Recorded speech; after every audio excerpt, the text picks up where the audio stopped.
Hi hello friends, Kattumannar கோவில் பேருந்து நிலையத்திலிருந்து பரிவிலாகம் வழியாக சிதம்பரம் செல்லக்கூடிய அரசு பேருந்துகள் புறப்படும் நேரம் பற்றி தான் இந்த வீடியோவில் நம்ம பார்க்க போகிறோம். இவை அனைத்தும் பேருந்து நிலையத்தில் வைக்கப்பட்டுள்ள அட்டவணை அடிப்படையில் பதிவிடப்படுகிறது. இந்த ஃப்ளவர்டெக் யூடியூப் சேனலில் பார்த்தீங்க அப்படின்னா பேருந்து நிலையத்திலிருந்து செல்லக்கூடிய பேருந்துகள் புறப்படும் நேரம் பதிவிடப்பட்டு வருகின்றது. மன்னார் கோவில் பேருந்து நிலையத்திலிருந்து பரிவிலாகம் வழியாக சிதம்பரம் செல்லக்கூடிய அரசு பேருந்துகள் புறப்படும் நேரம் பார்த்தீங்கன்னா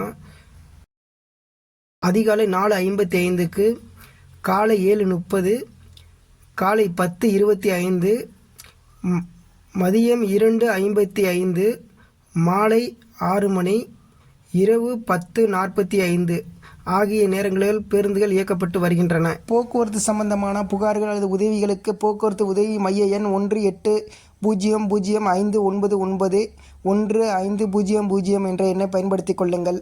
மேலும் கட்டணமில்லா 3 இலக்க எண் 149